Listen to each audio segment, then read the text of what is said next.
What happens when a television era filled with legends also produces some of the strangest disasters ever aired? The 1960s were packed with hits, but buried in the schedule were shows so confusing, so mismatched, or so wildly ahead of their time that they barely made it past a few broadcasts. Some collapsed instantly, others limped through a season, and one or two. Well, let's just say their stories get even stranger from here. Number 20, Blue Light, 1966. Blue Light entered television with the confidence of a sharp spy thriller, but the final product never matched the promise. Robert Goulet played a double agent pretending to work for the enemy during the Second World War, sending information to the Allies while staying one step ahead of danger. Yet the show moved slowly. The tension felt manufactured, and action scenes lacked energy. Goulet, known more for his music career, never looked fully comfortable in secret missions or undercover work. Viewers expecting fast-paced espionage found something stiff and theatrical. Ratings dipped quickly, and ABC canceled the series after only 17 episodes. Blue Light had all the right ingredients, but the pacing and tone kept it from becoming the gripping spy drama audiences expected. Number 19, Pistols and Petticoats, 1966 to 1967. Pistols and Petticoats offered a lively premise about a family of sharpshooters living in a frontier town where trouble arrived regularly. Anne Sheridan led the cast with strong screen presence, but real-life tragedy struck when she became seriously ill during production. She passed away before the season ended, and the tone of the show never recovered. Even without that loss, the series struggled to find balance. Western fans wanted grit. Comedy fans wanted fun. The show delivered a mix that satisfied neither side. Stories shifted in tone, characters felt uneven, and CBS could not build momentum. After one season, it quietly disappeared. Today it is remembered mostly for Sheridan's final work, and for a promising idea that never found its true direction.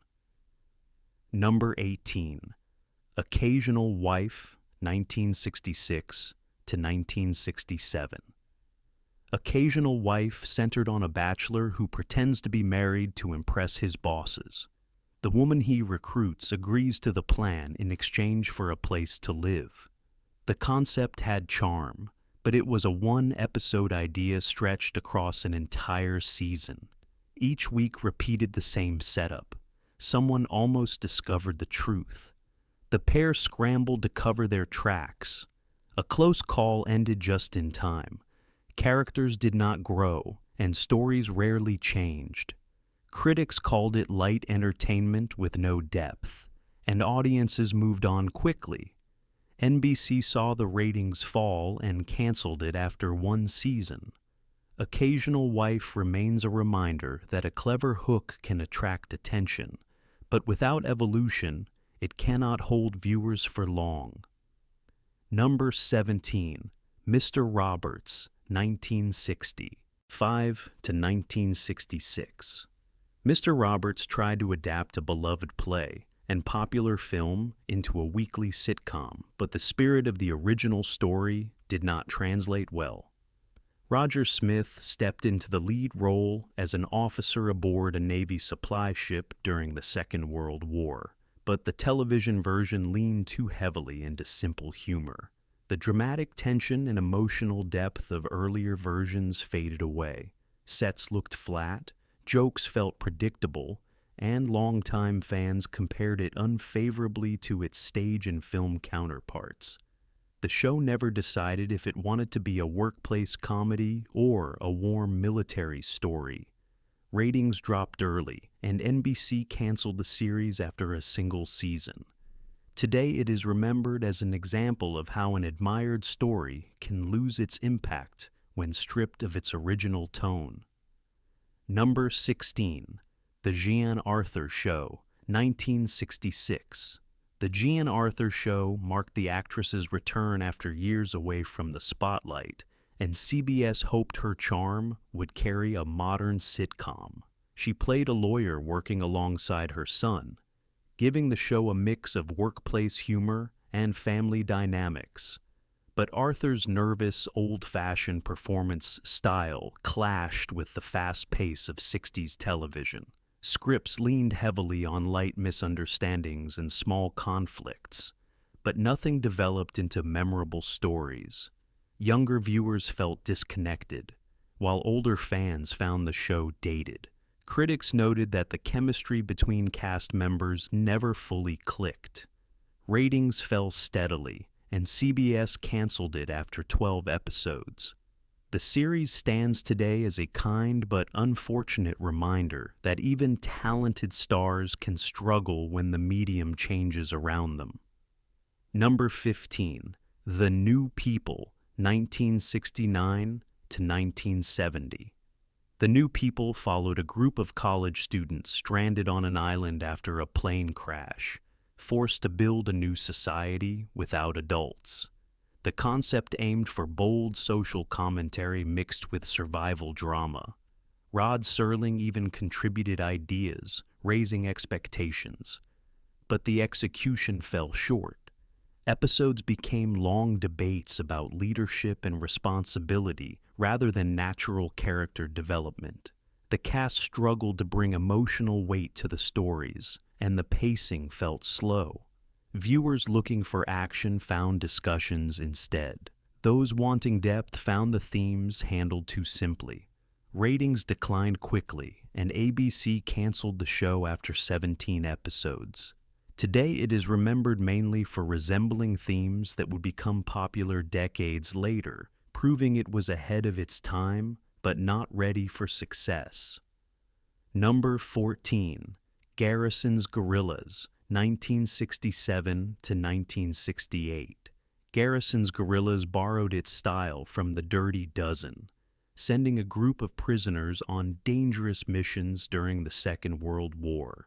ABC hoped the blend of action and tough characters would connect with audiences, but the show struggled with limited budgets, predictable missions, and characters who never developed beyond basic personalities. War fans wanted realistic tension. Casual viewers wanted lighter moments.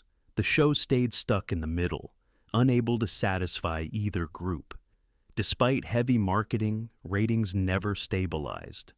ABC canceled it after one season. Even so, Garrison's Gorillas is remembered for trying something ambitious. It hinted at more complex drama, but lacked the resources and writing needed to compete with stronger programs of the era. Number 13, Coronet Blue, 1967. Coronet Blue told the story of a man who had lost his memory and remembered only two mysterious words. The premise created instant interest, and the early episodes showed real promise. But CBS aired the episodes out of order, confusing viewers and damaging the slow-building mystery. Important clues appeared too early. Key moments arrived with no setup. 2 episodes never aired at all, leaving the central question unresolved. Viewers grew frustrated and ratings collapsed. The show ended after only 11 episodes. Years later, audiences rediscovered it and appreciated the unusual tone and ambition. Coronet Blue became known less for its story and more for how a network mishandled a series that might have become a cult classic. Number 12, The Loner, 1965 to 1966. The Loner attempted to bring deeper meaning to the Western genre. Rod Serling created the show, and it starred Lloyd Bridges as a former soldier traveling through the frontier while confronting moral questions and emotional scars. Instead of fast shootouts, the show offered quiet reflection and thoughtful storytelling. Critics appreciated the writing, but audiences wanted something more action-packed. The slower pace caused ratings to fall quickly. CBS canceled the series after one season. Over time, the loner gained appreciation from viewers who enjoy character-driven stories. It is now seen as a mature and thoughtful Western that arrived before audiences were ready for it. Number 11. The Girl from U.N.C.L.E, 1966 to 1967. The Girl from U.N.C.L.E spun off from the popular spy series The Man from U.N.C.L.E, with Stephanie Powers playing April Dancer, a stylish and talented agent. The setup had everything needed for success: travel, gadgets, and a strong lead. But the tone drifted into light-hearted camp, with colorful villains and stories that lacked suspense. Compared to the original show's balance of humor and action, this version felt too playful. Ratings slipped as audiences looked for something with more weight. NBC canceled it after one season. Today it is remembered as a missed opportunity, because a smart female spy lead could have been groundbreaking in the 60s if the writing had been stronger and the tone more focused. Number 10. The Baileys of Balboa, 1964 to 1965. The Baileys of Balboa was CBS's attempt to deliver a seaside comedy that could compete with the rising success of Gilligan's Island. Set in sunny California, it followed Sam Bailey, a charter boat captain, constantly clashing with wealthy yacht club members. The network expected viewers to enjoy the contrast between working people and coastal elite, but the show never produced enough spark to stand out. The humor felt light to the point of floating away, and the stories were built on thin conflicts that failed to leave an impression. Worse, CBS placed the show directly against Peyton Place, one of the major hits of its time. That competition alone could have sunk a stronger series, but for a show already lacking momentum, it guaranteed a quick ending.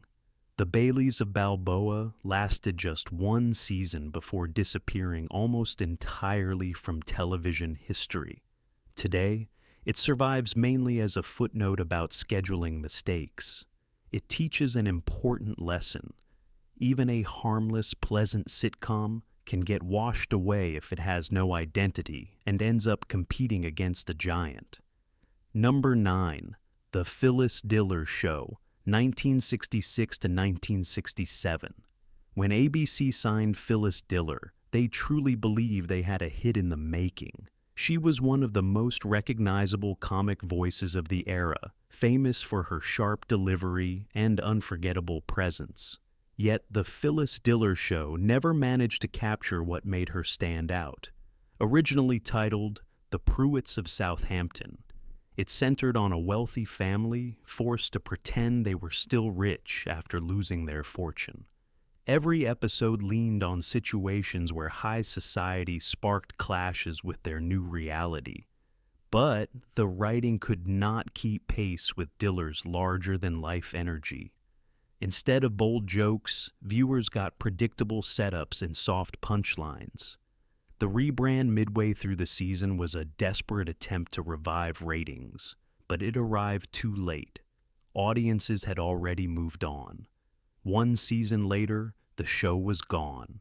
Looking back, the failure was not Diller's performance.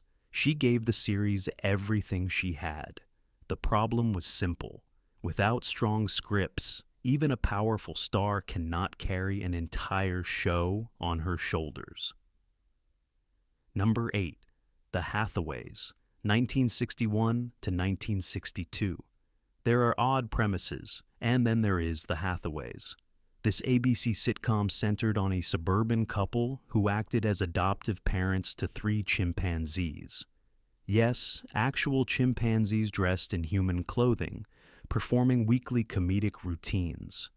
While the idea created curiosity, it also brought immediate criticism. Reviewers called it one of the most misguided concepts on television. The Humane Society voiced concerns. Viewers did not know how to react. The show leaned heavily on slapstick moments involving the chimps, but week after week, the jokes were the same. Things broke. Guests were embarrassed. Dinner was ruined. After the novelty faded, nothing remained to keep audiences engaged.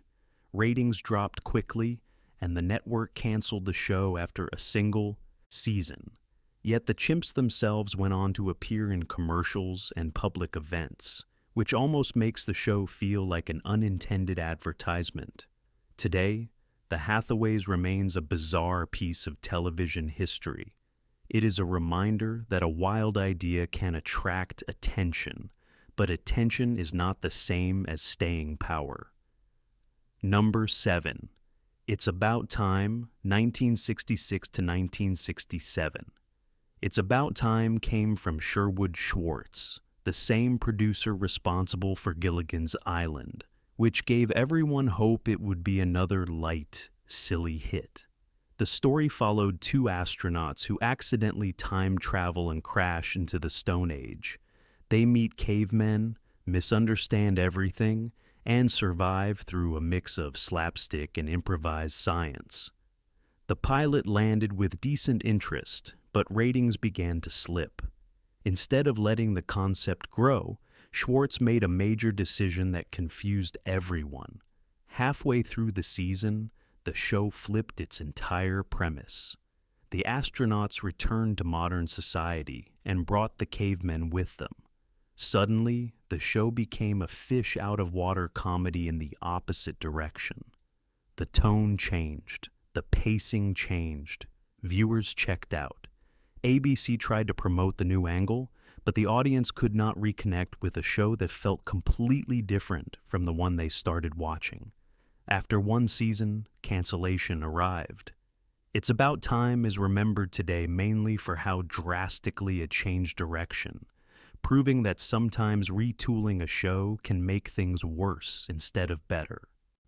Number 6. The Ugliest Girl in Town, 1968 to 1969. The Ugliest Girl in Town stands as one of the most bewildering attempts at comedy from the 1960s. The story followed Timothy Blair, a Hollywood talent agent who, through a chain of accidents, ends up disguised as a woman. He becomes a surprisingly in-demand fashion model in London, and the series builds every episode around him trying to keep up the disguise. The show tried to ride the wave of London's pop culture moment, hoping bright colors and playful chaos would hook younger viewers. But the concept stretched far past its breaking point. Jokes repeated themselves. The disguise made little sense, and critics wasted no time tearing into it. Audiences agreed. Ratings collapsed within months. After 20 episodes, the network canceled it, leaving several segments unaired. Today, it often appears on lists of the strangest shows ever approved. There is curiosity around how it ever made it to television, but little defending it. The Ugliest Girl in Town became a lesson in how fast a novelty premise can burn out when there is nothing underneath to support it. Number 5. Captain Nice, 1967. Captain Nice was NBC's attempt to ride the superhero wave kicked off by the success of the Batman series. But instead of strong heroes, slick costumes, and comic book excitement, viewers got a timid police chemist who only became superpowered after drinking a homemade formula. To make things even stranger, his costume was sewn by his well-meaning mother, giving him a frilly, awkward look that made dramatic scenes nearly impossible to take seriously. The idea was meant to be light-hearted. The execution leaned far past silly into the territory of pure confusion. Each episode followed Captain Nice fumbling through crime-fighting attempts, tripping over his cape, flying into walls, and barely stopping villains through sheer luck. The parody tone might have worked if Batman had not already mastered that style with cleaner jokes and bigger energy. Audiences compared the two shows instantly, and Captain Nice fell short in every category. Ratings dipped, critics dismissed it as forgettable, and NBC canceled it after only 15 episodes. Today, Captain Nice lives on mainly as a colorful footnote, a reminder that imitating a trend is never enough if the show brings nothing fresh of its own.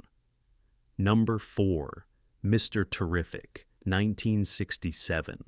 Released the same year as Captain Nice, Mr. Terrific suffered from almost the same problem, trying to spoof superheroes in a world already overflowing with stronger versions of the same idea. This CBS comedy starred Stephen Strimple as Stanley Beamish, a mild-mannered gas station attendant chosen by the government because his body chemistry allowed him to gain super strength from a special pill. The twist was that the pill only worked for a short period. That limitation set up the main joke. Unfortunately, it was the only joke the show had. Every episode leaned on the same formula. Stanley swallowed the pill. He lifted something heavy. Time ran out. He panicked. He escaped at the very last second. Rinse and repeat. The special effects were clunky even for the era, and the stories rarely built beyond the expected pattern. Viewers quickly saw that the series had no depth beyond its single gag. Critics were unimpressed. After one season, the show vanished. In hindsight, Mr. Terrific feels like a near twin of Captain Nice, proving that too many imitations in one year can drown each other out. Neither survived the crowd. Number 3, My Mother the Car, 1965 to 1966. My Mother the Car often appears on lists of the strangest television ideas ever approved, and for good reason. The show followed a man whose late mother returns to guide him through life. But instead of appearing as herself, she speaks through the radio of a 1928 Porter touring car. Every week, he visited a repair garage where the car offered advice, comments, and gentle scolding in a warm maternal tone. It was marketed as a light-hearted, family-friendly comedy with a magical twist. But viewers had trouble accepting the idea, and critics pointed to the concept as the biggest hurdle. Instead of heartfelt charm, the show felt odd and ungrounded. The talking car created more confusion than comfort. Despite low ratings, NBC allowed it to run a full season, likely because they had no immediate replacement ready. But long-term, My Mother the Car became famous not for what it accomplished, but for how boldly it missed the mark. Today it is celebrated more as a pop culture punchline than a genuine piece of 60s television. It shows how creativity can go, places audiences are simply not ready to follow. Number 2, The Tammy Grimes Show, 1966. The Tammy Grimes Show is one of the most infamous cancellations of the decade. Tammy Grimes, a talented Broadway actress with awards to her name, was expected to shine as a television lead. Instead, she ended up starring in a sitcom that never figured out its own identity. The show cast her as a wealthy, scatterbrained heiress who burned through money and common sense at the same pace. The idea was meant to be breezy and playful. What audiences got was frantic, confusing, and oddly charmless. The jokes did not land. Scenes rushed from one odd moment to another with little grounding, and even Grimes admitted later she never fully understood what the show wanted to be.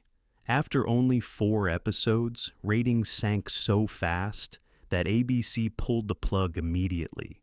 12 completed episodes never aired at all. Critics called it one of the most disorganized debuts of the era.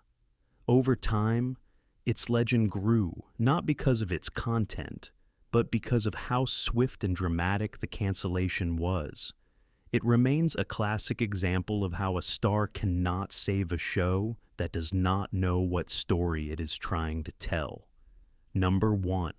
Turn On, 1969. Turn On is often called the fastest failure in American television history.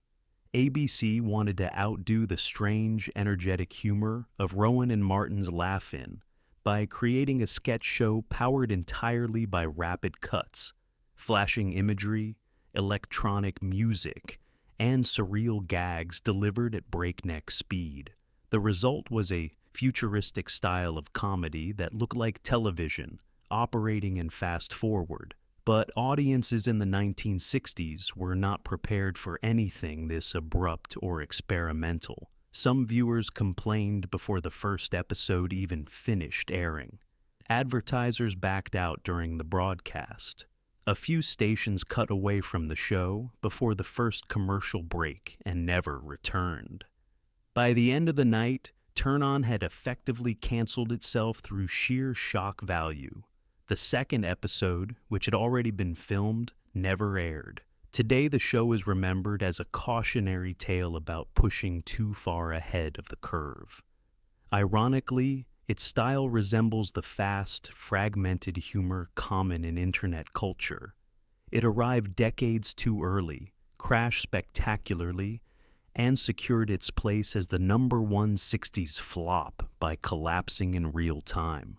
The 1960s gave us classics, but it also gave us these wonderfully strange misfires. Some were bold experiments, some were confused from the start, and a few collapsed so fast that they barely left footprints behind. Which of these forgotten shows surprised you the most? Tell me in the comments, share this with another retro fan, and hit subscribe for more deep dives into television history. After all, the past is full of stories still waiting to be rediscovered.